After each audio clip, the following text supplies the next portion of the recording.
Hey guys, welcome back to my channel. I hope the last video we made was helpful in some way to help you get started with Office add-ins platform. If you're new here, my name is Lung Pamai, and today we'll try more examples with Office add-ins using Excel JavaScript API. We'll learn how to work with objects like worksheets, range, charts, pivot tables. We'll learn how to use object properties and also methods and events associated with it. We'll also learn how to use inbuilt functions and learn how to add formulas to range. I'll try to cover as much as I can. I'll also be publishing some videos on VSTO, that is Visual Studio Tools for Office, in upcoming videos, so if you're interested, watch out for that. As always, project files and source codes will be made free for download and for use. The only request from you is to support my channel so I can keep sharing all these useful videos. So if you haven't, do not forget to subscribe and hit the bell icon for upcoming videos. Before we begin, let's take a quick look at what we learned in our prior video. So here's the task pane, the panel that we added to the Excel from our add-in. You can drag and drop this panel to the other side. For example, this set color button basically sets a color to the selected cell, and then this write value writes hello world to the cell that is selected. Okay, so going back to our project here, these buttons are set up here. The button set color and write value. These buttons have ID, set color, and then set value test, for example. And then when this button is clicked, this is already referenced here to our home.js. Okay, so once we go to the code panel here, for example, this part, once the office is ready, it basically sets what code will run when what button is clicked, for example. So this references to this particular element. For example, set color calls set color function, which is this, and then set value test, when that is clicked, it runs this write value function. Okay, the thing that you need to, small thing that you need to keep in mind here before you go further is this context that you see here. This basically represents the add-ins runtime environment, and this provides access to the key objects. So this Excel and the add-in are running in two different processes. That is why Excel requires context in order to connect to objects in Excel, such as worksheet, range, etc. So this Excel JavaScript object that we declare, for example, all these things that we declare and use are proxy objects. Okay, any methods that we call, invoke, or the properties that we set or load are proxy objects and are added to the queue of these pending commands. Okay, so when this particular context.sync, for example, is called, the queued commands are dispatched to Excel and then it runs. Okay, so that's how basically it runs. We'll try more examples. We'll go first by how to reference to the worksheet, and then we'll learn some of the methods, the properties, and then we'll try to work with range and then formulas, charts, graphs, and so on. So we'll try to cover as much as we can. Now let me close this workbook, and for now let me get rid of this. Okay, so this is where we'll put in our dummy codes. So first, if you want to, basically this add-ins is gonna run on top of existing Excel that is currently open, but we can also load existing data, load existing workbook as well. If you want to create a new workbook, for example, you can just call Excel create workbook like this. Okay, and remember always to put this semicolon. Let me save this. And so there are a couple of ways to run it. One is to debug, and run, and then the other one is just to launch the application. So if you go here, debug, here's F5 and then control F5 without debugging. Okay, so without debugging is faster. This is a small application now, so it doesn't really matter, but when you're working on a bigger application, it will matter.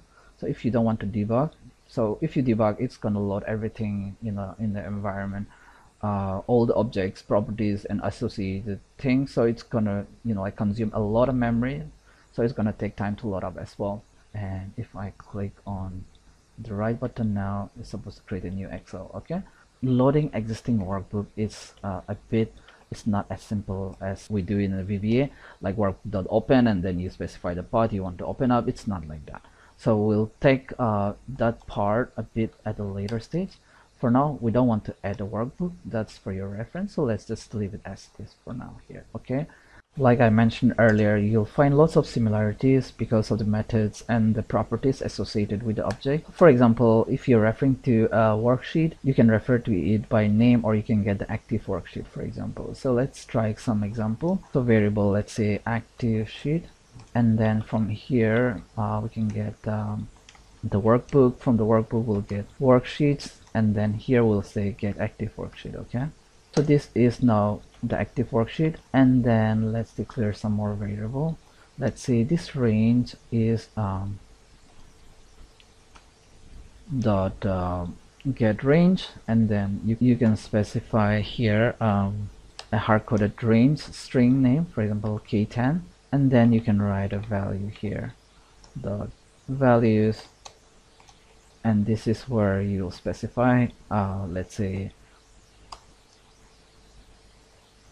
value from JS, something like that. Okay, so let's give it a try, starting with Control F5. That should be a bit faster.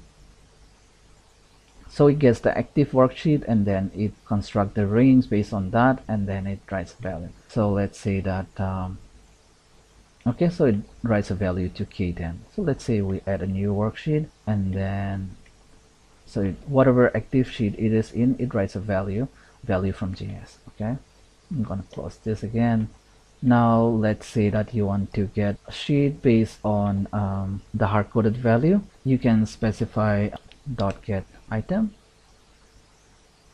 like this, and then here you specify, for example, sheet 1 like this. Okay, now we can give it a try again. Let me just comment this out. Okay, starting up the application again.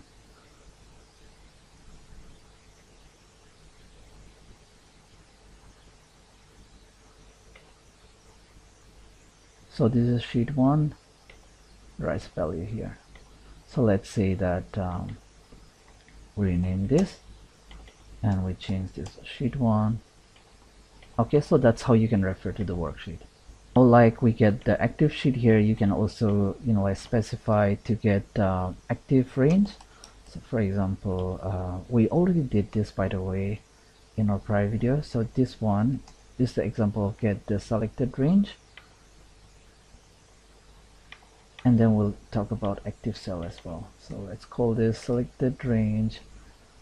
So from the workbook, it's pointing to selected range. Okay, whatever sheet that is in. And down here, now you'll observe that whenever the variables are not used, the color changes. And then when you specify, like when you use a variable, and then let's say this is example, something like that. Okay, now you can also similarly, instead of selected range, you can say select the cell, and then instead of this you can also say get active cell. Okay, and then we can write a value again to this.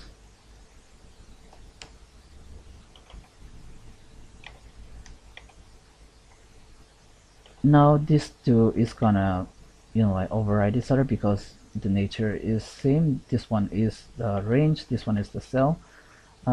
Let's give it a try first.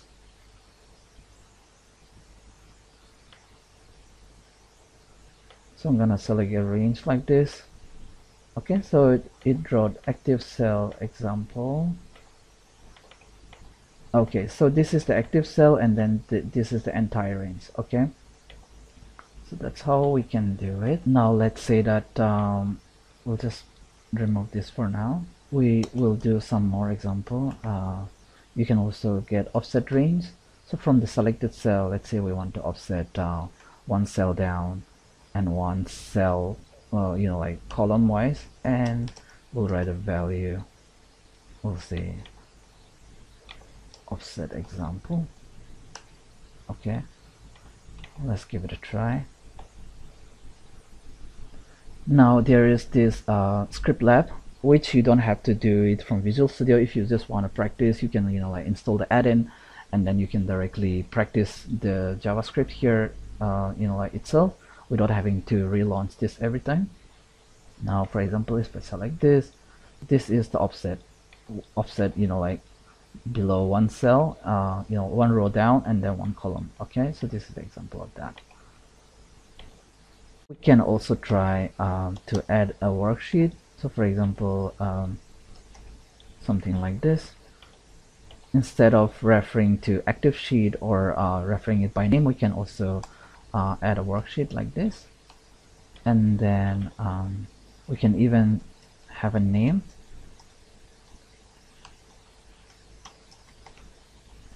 Something like this. And you can also call this dot activate. We'll bring this up here. So lots of trial and error, and that's how you learn.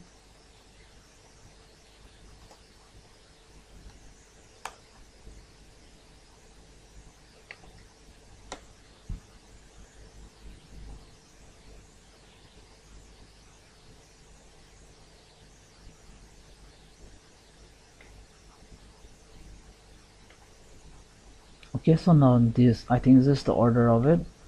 Okay, so this new worksheet was added, and then here is like automatically this becomes the active cell, hence like offsetting one row and column. That's the value here. We'll be writing formulas, and like we'll be creating pivot tables, charts, and so on. We'll start using a dummy data. Okay, this is the data that we have used in many of our tutorials. Dummy names with the address and so on. And then this is a dummy transaction by date, client ID, and the amount. We'll try to like use this file. The easiest way to do this is, at the moment, what it does when you run this in debug. For example, it starts, if you go to properties here, I hope it's not too small. Let me make that font as well bigger. Actually, I forgot to do that. Okay, so when you select this particular project pane, and then you look at the properties, right now it's starting with the new Excel workbook. Okay, new Excel workbook. So you can also start with the new existing file. So in order to do that, let's say that we want to add this dummy data workbook. I'm gonna copy this part. You can add this to your project first, and go to add, and then existing item. Now let's select this workbook. So now you can see there's a data there. At the same time, if you go to your project, you should be able to see there's a file there. Okay, so if you go to your repository of the project, you should be able to see that file as well there. Now instead of starting up this new Excel document, you can select this data file. Okay, so let's try this. I'm gonna save this and just restart our add-in.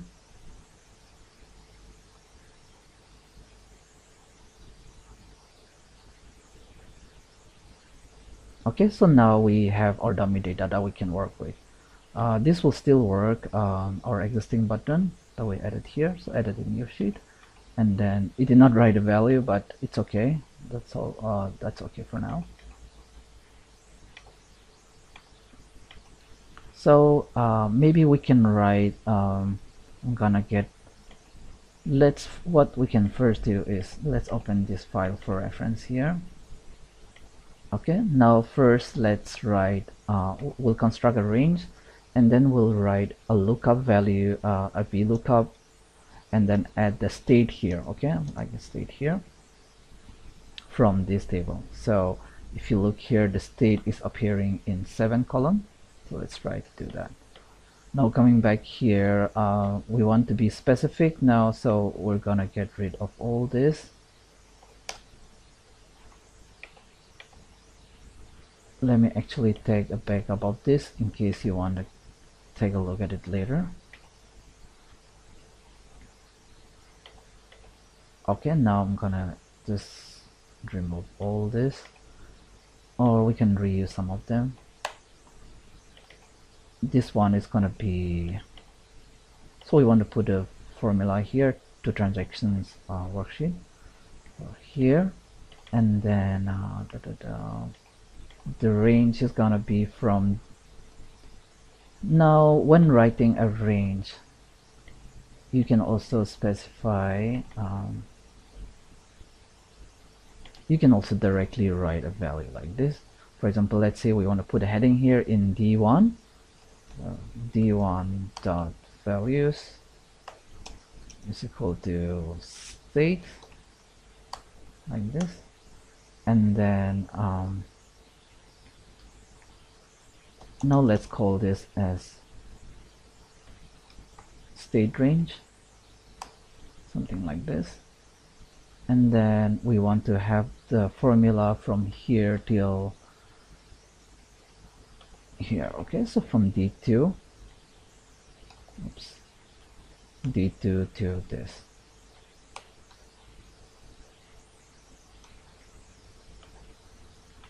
And then we'll write dot values, and then this is where our formula is gonna go. Okay, so let's first construct how it looks like in Excel. So VLOOKUP of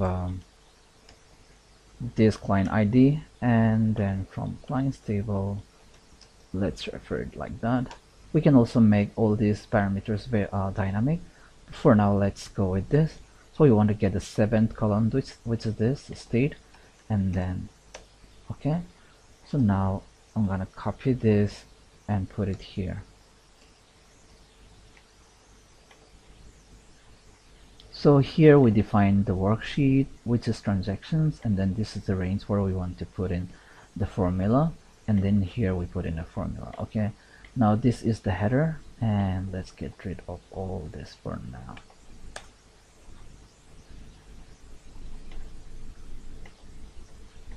Now starting up the add-in,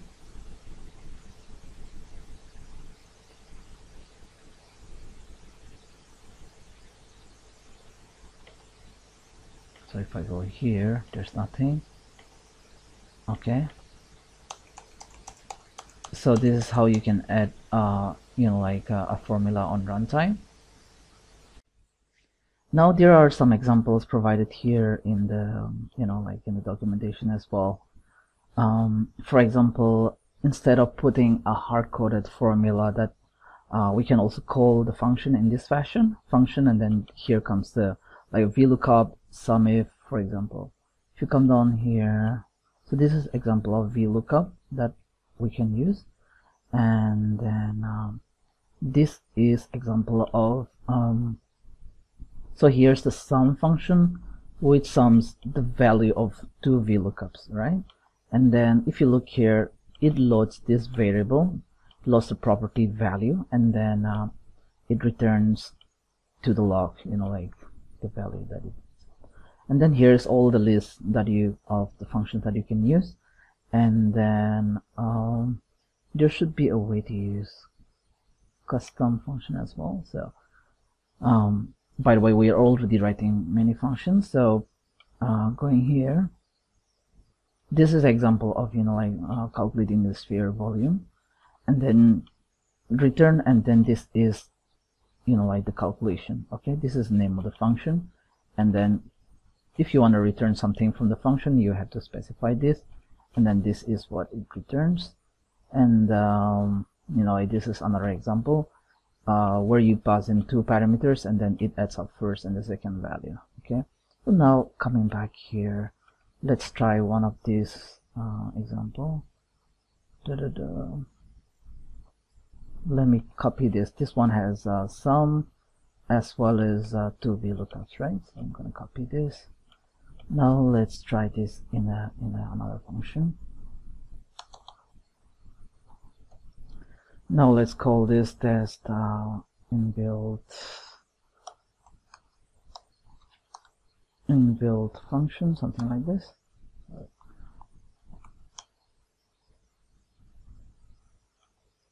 And then if we look at the data,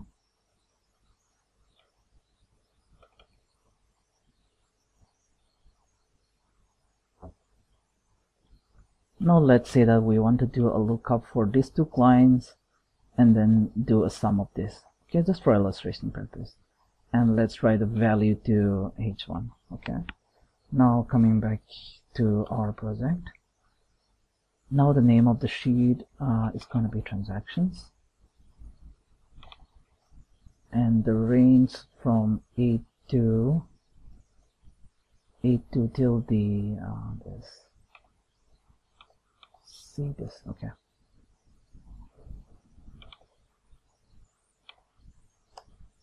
okay, A1 is fine. So this is the range from where the lookup is going to happen. This is function sum, and then let's do a lookup to the first two clients.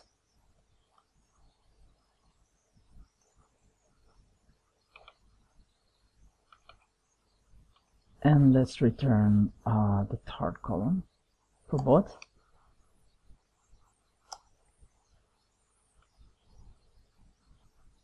Okay, now let me just copy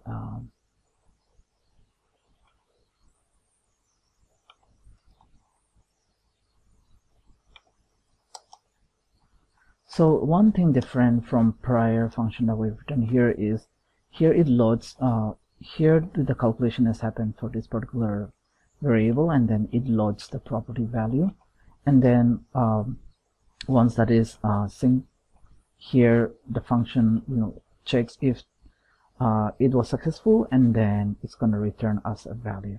Okay, so we're going to reuse this syntax. Now let's write it to h1. Here's an example of like concatenating the string with like the result. So this is how you concatenate it. So I think we're good. This is the lookup range, this is the lookup value, this is the range from where it does the lookup, this is the index of the column. Loads the value, it checks the function, and then it returns the values. Okay.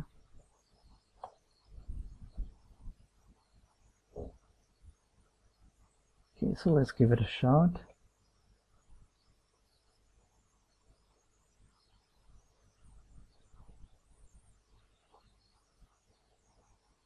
Okay, now I'm gonna write a value to h1, right? Okay, hold on. We have to trigger it to the new function that we wrote. Okay, so instead of write value, let's run this for now. Reloading the add-in.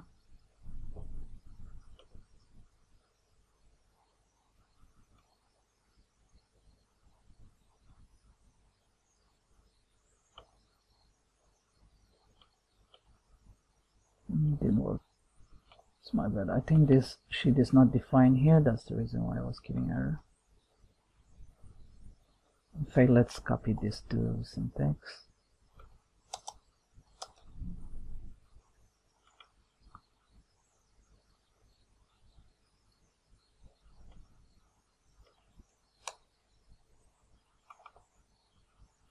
So now it should work.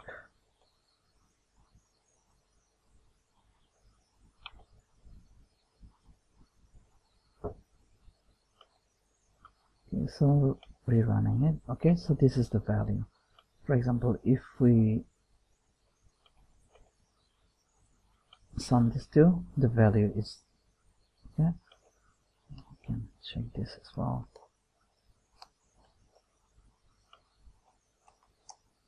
Okay, so that seems to be working. Okay,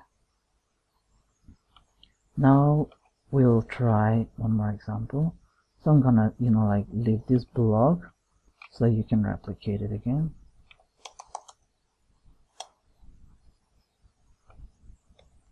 Now let's call this second function.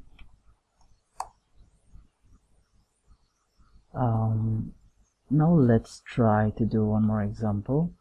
Let's do a sum if of this client and based on two criteria and bring in this. Okay.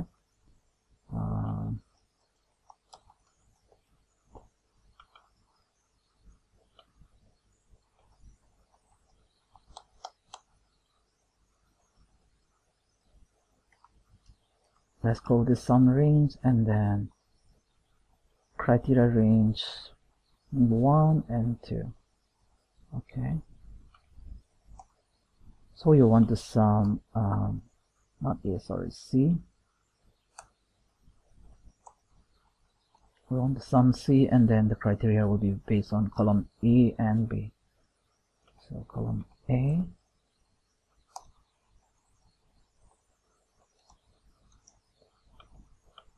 okay, now I'm just gonna get rid of this.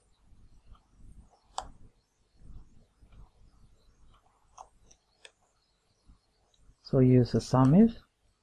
No, the sum if. The first is a sum range, and then the criteria range, and then the criteria, and then, you know, if you have more criteria, you keep replicating that. So first we want to put the sum range here, and then the C range, and then this will be the criteria, and then this is a second criteria range, and then this is a second criteria. Now let's say that we want to sum this particular client, or let's pick any client. So in column A we want to sum all the clients with this name, and then the date is this. Okay, so criteria range 2 is B column. Okay, this here we want to sum this.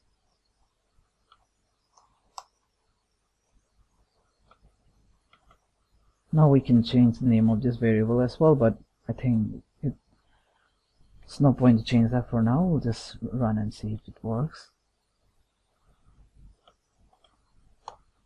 Quickly relaunching it.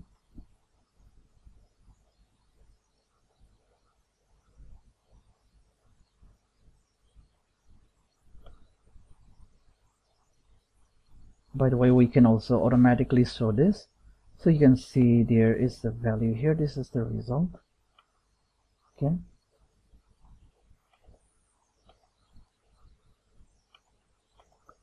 So we're summing this, right?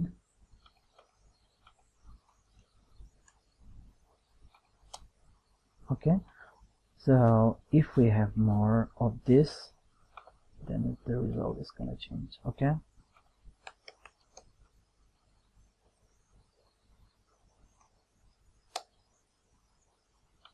Yeah.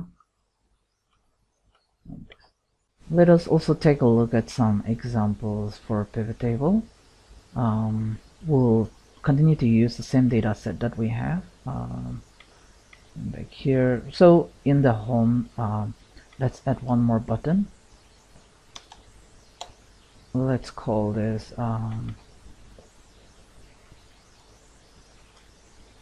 pivot test, and we'll call this create pivot table or something. Okay, going back to JS,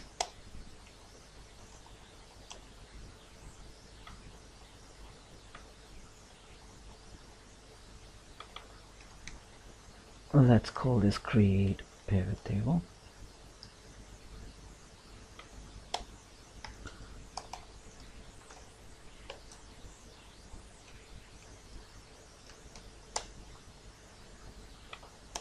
Now before we can create a pivot table, let's reuse some of the data set that we created earlier. I'm gonna just copy this.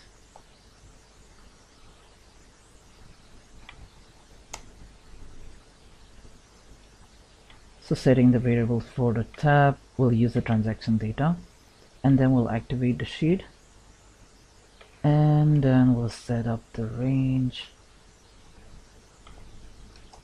And this part we already gone through. This is basically gonna add, sorry, this is gonna add the state. Oops. And here let's based on this data, we're gonna add one more sheet.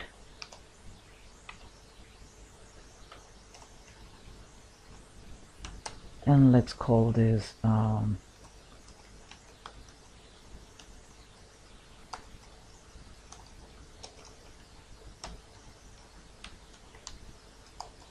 pivot demo or something. What does the document say?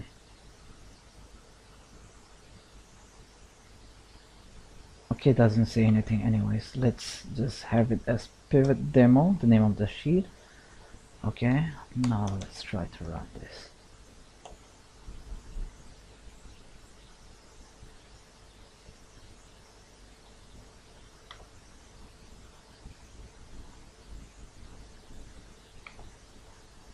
Okay, so far it works here, and here's pivot tab. Now let's copy some of the code from here and see how it works.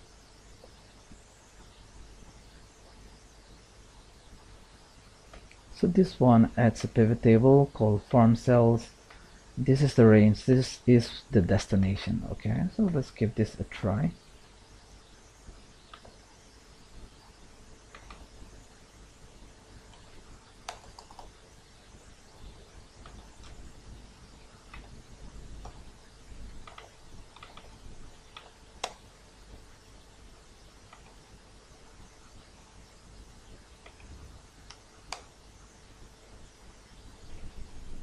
Now let's set up a range instead of using a static range.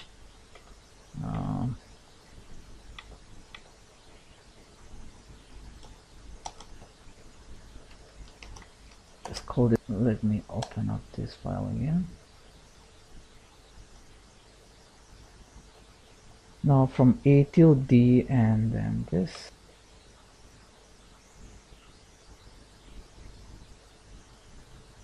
So our pivot range is gonna be from A1, including the headers, okay, till the 2501. And down here, instead of this range, static range, we're gonna put this, and let's call this, let's put the destination as maybe A10. Let's see if this works. We'll keep the name as it is for now.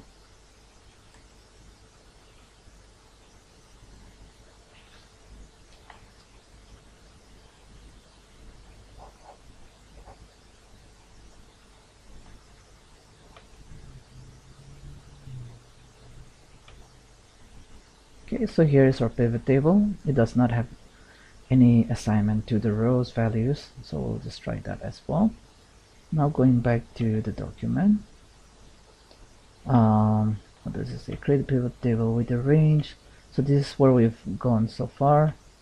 You can also specify in this fashion the name of the worksheet with the exclamation mark, and then here's the range. Coming down here, this is to add it to the rows, this is to add it to columns. So let's try that.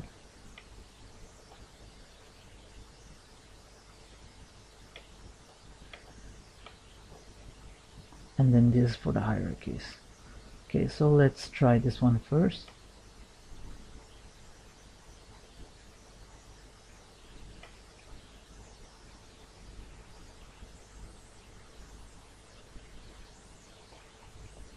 Now I'm gonna copy this. So here, this is a variable pivot table, and then this is adding, you know, like the rows and columns.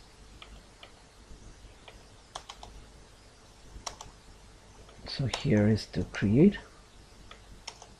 and then here add rows, columns. So the name of the pivot table is this. Okay, just remember that needs to be correct.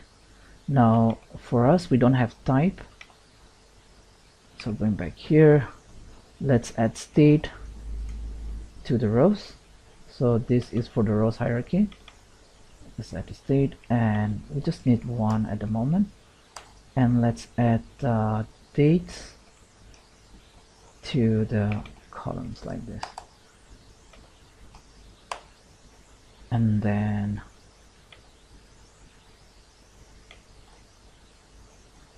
now we can add data hierarchies in this fashion. Now let's add, for us, it's gonna be amount. This is going to go in values. Okay, let's give it a try again.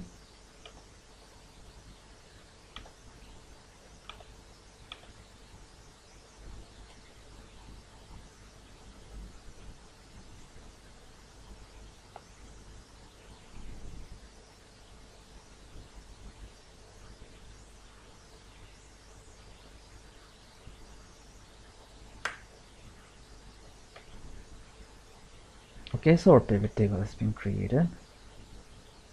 Now let's make a, so if you have more data points, for example, let's say that you have more, like metrics, you can, like let's say this amount 2 and 3, so you can replicate this syntax to add, like to the values. This is going to go to the values, this is going to go to columns, and this is going to go to the rows. Okay, now let's copy, let's add a chart as well. We'll copy data from here to somewhere here, and then based on that we'll create a chart. Okay, now let's say that we want to copy this range, for example, from here to here, and we insert a chart.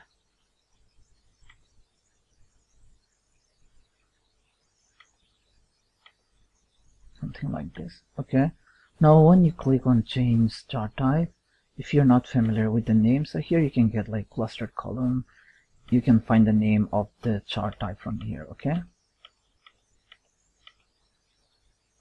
so now let's try to do this from here. After creating the pivot, let's copy the range from A3 till B19.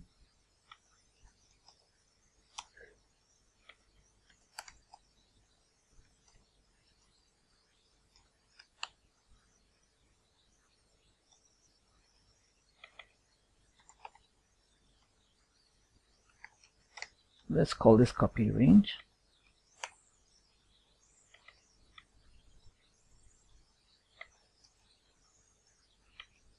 Now we want to paste it to I11. Okay,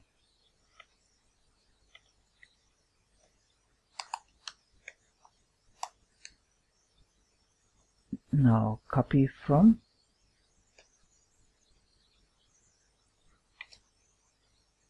and let's reference the copy range.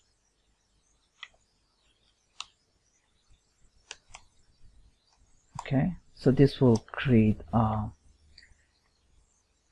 make a copy paste from there, from this range to I11, and then from this range we want to insert a chart. Okay, let's quickly run this and see if it works.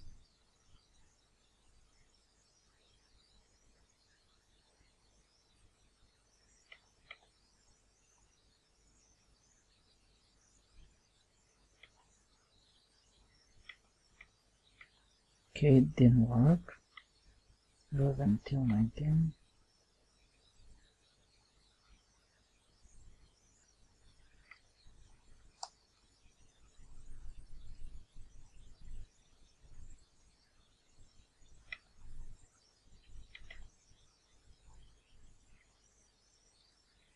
Okay, we want this to be pivot.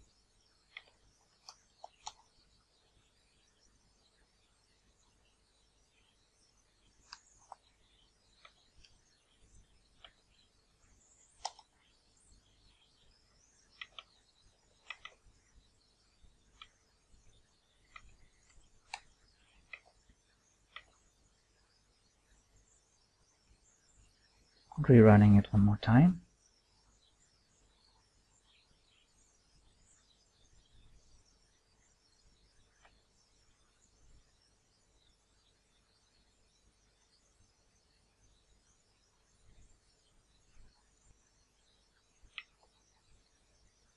Okay, still not working. Let me recheck. Looks like got the range wrong. This has to be in the pivot sheet. Yeah, it was pasting here. It's my bad. Let's ignore that. So now let's try to insert a chart like this.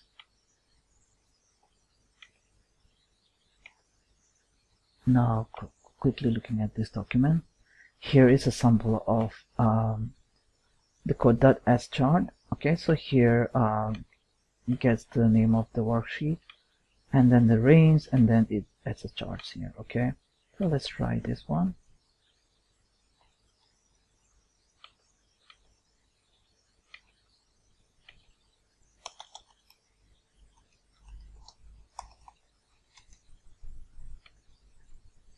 Now for now we'll just leave this as line, and the range is gonna be from, okay, we need to create a range for this.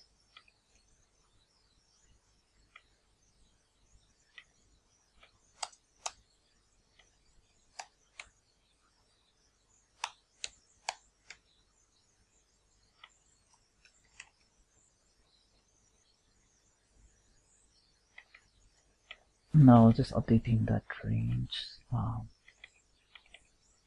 just gonna leave this as it is for now.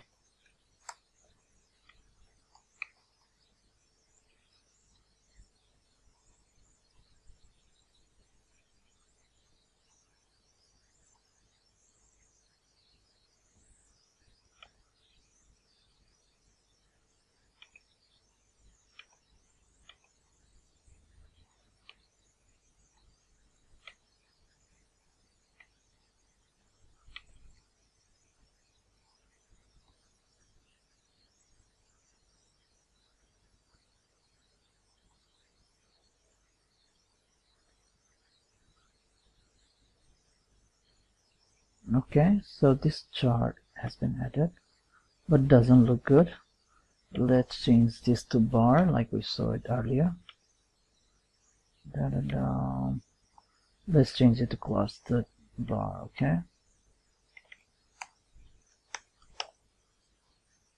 bar clustered, and I'm gonna leave the rest as it is.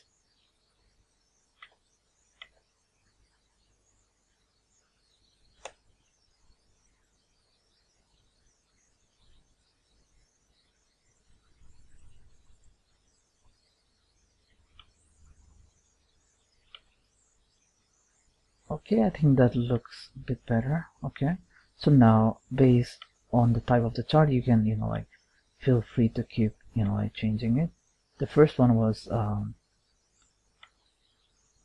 the line, and I think we can also add a column. Any of this type you can add. Okay, refer to the document. If there is any limitation, you'll see that there are many of them which are in preview as well.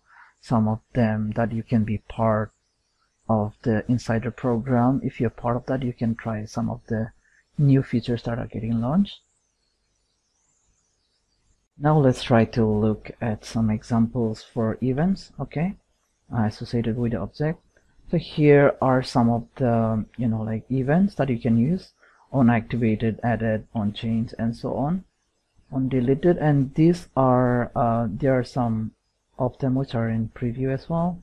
If you come down here, on filtered and on this, and then, like, if you're really gonna use all this, go through this in detail. It will help you to make your code consistent and avoid some issues as well.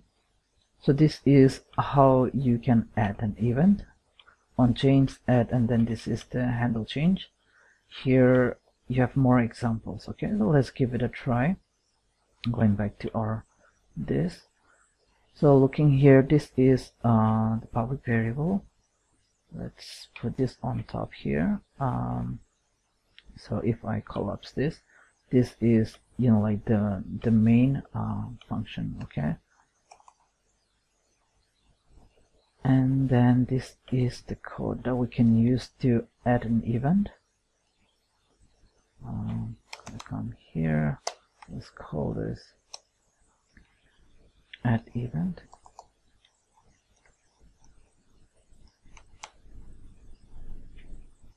and then let's try to add this. This handles the change. Okay, whenever any value is changed, this is gonna run. And then this one is to remove.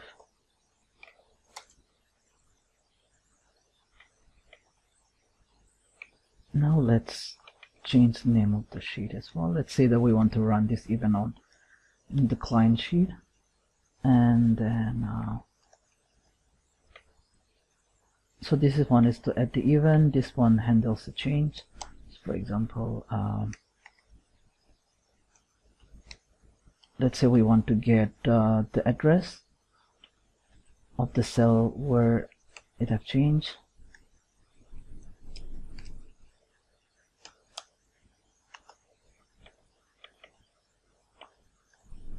So the change will be registered to this A1 cell, okay, in clients tab.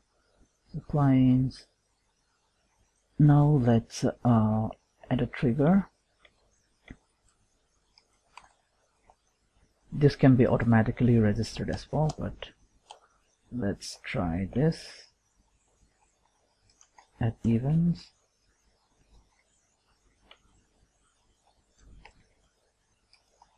Remove events.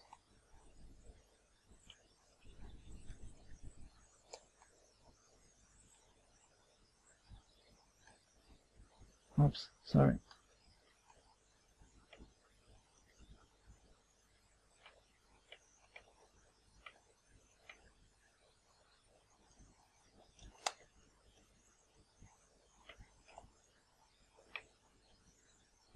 So adding two more buttons, one is to add and the other one is to remove the events.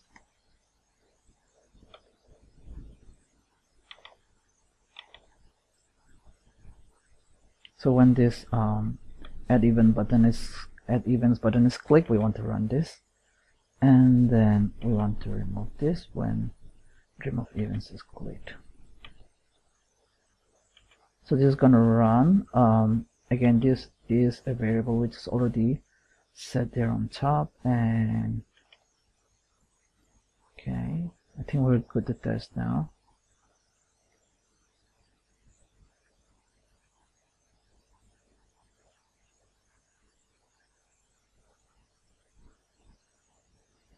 Okay, so just observe here, if it is working, we should be able to see. Okay, so it says H12 column H12 is clicked. Yeah, so wherever it changes, it returns us the address. Okay, so similarly you can get the value of that as well. And then in a similar fashion you can use the other events that are mentioned here. For example, when deleted, you want to run, like the code when certain object is, like the value changed or deleted, when it is added, when it's activated, when it's calculated, and so on. Okay guys, that's all for today. I hope the video was helpful. If so, do not forget to leave a like. Do check the video description. I'm gonna leave a link where you can further check out all the resources. For example, some of the errors that you could face while you're working with, like Office add-in, and then some of the reference like the JavaScript cheat sheet. This is really helpful, especially if you're new to JavaScript. And then here, like additional JavaScript related things, trainings. This is the ebook that definitely helps when you're starting with the web development. And then like straight away copy paste some of the controls that you can use in your like homepage. For example, let's say you want to use this, you click here and then it will give you a sample code that you can use in your project, okay, like this. And then this is also another good site where you can refer to. I'm gonna leave all this link in the resource page so that you can do further research. And do comment below if you have any specific questions. I'm definitely not an expert in this area, but I'll do my best to answer your questions with whatever I know and whatever I've learned. And then we'll do more examples in upcoming videos. And again, as mentioned in the beginning, we'll do more like videos on this topic as well, but then we'll pick up a new topic as well on VSTO. And then there are so many other pending questions that I'll be coming back to you guys, so watch out for that. And do not forget to leave a like, and if you have not, subscribe to my channel. Thank you so much for watching. Have a good day. Bye bye.